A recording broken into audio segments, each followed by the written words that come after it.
नमस्कार दोस्तों, जय हिंद, वंदे मातरम। सुरेंद्रनाथ बनर्जी, जन्म 10 नवंबर 1848, कलकत्ता। स्वर्गवास 6 अगस्त 1925, बैरकपुर। स्वाधीनता सेनानी सुरेंद्रनाथ बनर्जी एक प्रसिद्ध भारतीय स्वाधीनता सेनानी थे। वे ब्रिटिश राज के दौरान सबसे शुरुआती नेताओं में से एक थे। उन्होंने इंडियन नेशनल एसोसिएशन की स्थापना की, जो भारत के प्रारंभिक राजनैतिक संगठनों में से एक था। आगे जाकर वे भारतीय राष्ट्रीय कांग्रेस के वरिष्ठ नेता बने। वे राजगुरु के उपनाम से भी जाने गए। सुरेंद्रनाथ बनर्जी कांग्रेस के उन नरमपंथी नेताओं में शामिल थे जिन्होंने ब्रिटिश शासन का सदैव विरोध किया और देशवासियों के हितों को आगे बढ़ाया। कांग्रेस के स्थापना के बाद के शुरुआती दशकों में सुरेंद्रनाथ बनर्जी और गोपाल कृष्ण गोखले जैसे नरमपंथी नेताओं का बोलबाला था। इन नेताओं के अनुसार अंग्रेजों के साथ सहयोग करने देशवासियों के हक में बदलाव लाया जा सकता था। धीरे धीरे इनके विचारों का विरोध कांग्रेस के अंदर ही होने लगा। हालांकि इनके विचारों और आज़ादी पाने के तरीकों से बहुत लोग असहमत थे, लेकिन इस बात से बिल्कुल भी इनकार नहीं किया जा सकता कि इन नेताओं ने आज़ादी के आंदोलन को तेज करने के लिए एक सशक्त जमीन तैयार की। सुरेंद्रनाथ बनर्जी ने हमेशा देशवासियों के हितों के लिए अंग्रेजी हुकूमत पर दबाव डालकर कानून में बदलाव लाने की कोशिश की। बनर्जी सहित नरमपंथी नेताओं का गर्मपंथी दल के नेताओं के साथ इस बात को लेकर मतभेद था कि गर्मपंथी राजनीतिक व्यवस्था में परिवर्तन लाकर भारतीयों को शासन का अधिकार दिलाना चाहते थे और इसके लिए वे हिंसात्मक तरीके भी अपना सकते थे। दोस्तों, इनका प्रारंभिक जीवन इस प्रकार रहा। सुरेंद्रनाथ बनर्जी का जन्म 10 अगस्त 1848 को कोलकाता में एक ब्राह्मण परिवार में हुआ था। वे अपने पिता दुर्गाचरण बनर्जी के उदार व प्रगतिशील विचारों से बहुत प्रभावित थे। उनकी प्रारंभिक शिक्षा परिवार के पौत्रिक शिक्षा संस्थान हिंदू कॉलेज में हुई। कलकत्ता विश्वविद्यालय से स्नातक करने के बाद सन 1868 में वे भारतीय सिविल सेवा परीक्षा में बैठने के लिए इंग्लैंड चले गए। सन 1869 में उन्होंने परीक्षा उत्तीर्ण कर ली, पर उम्र से संबंधित विवाद को लेकर उनका चयन रद्द कर दिया गया। पर न्यायालय के हस्तक्षेप के बाद वे एक बार फिर परीक्षा में बैठे और सन 1871 में दोबारा चयनित हुए।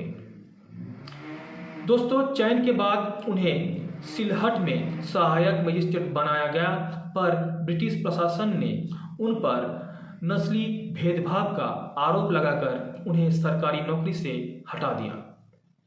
सरकार के इस फैसले के खिलाफ वे इंग्लैंड गए, पर उसका कोई नतीजा नहीं निकला। अपने इंग्लैंड प्रवास के दौरान उन्होंने एडमंड बुर्के और दूसरे उदारवादी दार्शनिकों की रचनाएं पढ़ी।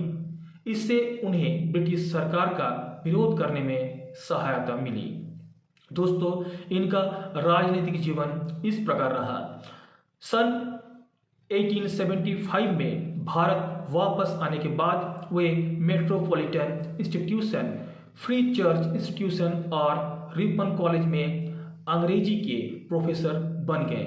इसके बाद उन्होंने राष्ट्रीय उदारवादी राजनीति और भारतीय इतिहास जैसे विषयों पर सार्वजनिक व्याख्यान देने लगे। 26 जुलाई 1876 को उन्होंने आनंद मोहन बोस के साथ मिलकर इंडियन नेशनल एसोसिएशन की स्थापना की। ये भारत के सबसे शुरुआती राजनैतिक संगठनों में से एक था। उन्होंने इस संगठन के माध्यम से भारतीय सिविल सेवा में भारतीय उम्मीदवारों के आयु सीमा के मुद्दे को उठाया। उन्होंने देश भर में अपने भाषणों के माध्यम से ब्रिटिश अधिकारियों द्वारा नस्ल भेद की नीति को घोर निंदा की और धीरे धीरे पूरे देश में प्रसिद्ध हो गए। सन 1879 में उन्होंने द बंगाली समाचार पत्र की स्थापना की। सन 1883 में जब अपने पत्र में छपे एक लेख जिसे अदालत की अवमानना माना गया के कारण उनको गिरफ्तार किया गया, तब बंगाल समेत देश के दूसरे शहरों जैसे आगरा, अमृतसर, फैजाबाद, लाहौर और पुणे में इसका घोर विरोध हुआ। धीरे धीरे इंडियन नेशनल एसोसिएशन के सदस्यों की संख्या भी बढ़ गई और सन 1885 में सुरेंद्रनाथ बनर्जी ने इसका विलय भारतीय राष्ट्रीय कांग्रेस के साथ कर दिया, क्योंकि दोनों संगठनों का लक्ष्य एक ही था। बाद में उन्हें 2 बार कांग्रेस का अध्यक्ष चुना गया, पुणे में 1895 और अहमदाबाद में 1902 में। सुरेंद्रनाथ बनर्जी बंगाल विभाजन 1905 का पुरजोर विरोध करने वाले अग्रणी नेताओं में से एक थे। उन्होंने आगे बढ़कर आंदोलन में भाग लिया और विरोध प्रदर्शन और याचिकाओं का आयोजन किया, जिसके फलस्वरूप अंग्रेजी हुकूमत ने बंगाल विभाजन के फैसले को सन 1912 से वापस ले लिया। वे गोपाल कृष्ण गोखले और सरोजिनी नायडू जैसे उभरते नेताओं के संरक्षण भी बने। वे कांग्रेस के अंदर वरिष्ठ नरमपंथी नेताओं में से एक थे और उनका मत था कि अंग्रेजी हुकूमत के साथ सामंजस्य बैठकर बातचीत का रास्ता अपनाना चाहिए। उनका विचार गर्मपंथी दल में बिल्कुल विपरीत था, जो क्रांति के साथ साथ पूर्ण आज़ादी चाहते थे। वे स्वदेशी आंदोलन के बहुत बड़े प्रचारक और प्रवर्तक थे। उन्होंने लोगों से विदेशी वस्तुओं के बहिष्कार और स्वदेशी अपनाने का आग्रह किया। स्वाधीनता आंदोलन के दौरान नरमपंथी नेताओं के घटते प्रभाव ने सुरेंद्रनाथ बनर्जी के प्रभाव को भी कम कर दिया। उन्होंने 1909 के मोर्ले मिंटो सुधारों की सराहना की, जबकि देश के बड़े हिस्से और राष्ट्रवादी नेताओं द्वारा इसका घोर विरोध हुआ। उन्होंने महात्मा गांधी के सविनय अवज्ञा जैसे राजनैतिक हथियारों से भी सहमत नहीं थे। बंगाल सरकार में मंत्री पद स्वीकार करने बाद उनकी घोर आलोचना हुई। सन 1923 के चुनाव में वे स्वराज पार्टी के विधान चंद्र रॉय से हार गए और उनका राजनीतिक जीवन लगभग समाप्त हो गया। अंग्रेजी राज के समर्थक के लिए उन्हें नाइट की पदवी से सुशोभित किया गया।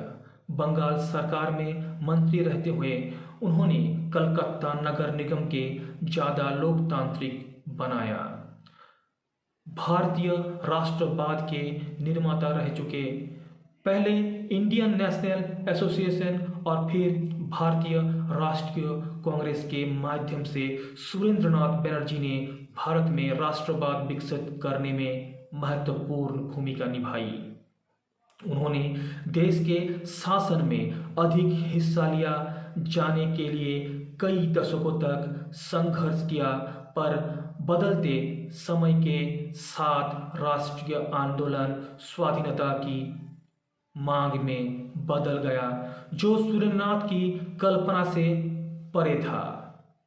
इनका अंतिम समय आते आते स्वाधीनता आंदोलन का स्वरूप बिल्कुल ही परिवर्तित हो चुका था, परंतु इसमें दो राय नहीं है कि उनका नाम उन नेताओं में शुमार है जिन्होंने देश में राष्ट्रीय आंदोलन की नींव रखी। दोस्तों, सन 1923 के चुनाव में स्वराज पार्टी के विधान चंद्र रॉय से हारने के बाद सार्वजनिक जीवन से प्राय अलग रहे और 6 अगस्त 1925 में उनका निधन हो गया। तो दोस्तों, ये एक महान क्रांतिकारी की जीवन कहानी इस प्रकार रहा। दोस्तों, अगर ये वीडियो आपको अच्छा लगा हो तो प्लीज़ चैनल को सब्सक्राइब कीजिए और लाइक कीजिए और बेल आइकन को ज़रूर से प्रेस कीजिए ताकि फ्यूचर में देने वाले हर एक वीडियो का नोटिफिकेशन डायरेक्ट आप तक पहुंचता रहे। तो दोस्तों, मिलते हैं नेक्स्ट वीडियो में। जय हिंद, वंदे मातरम, नमस्कार।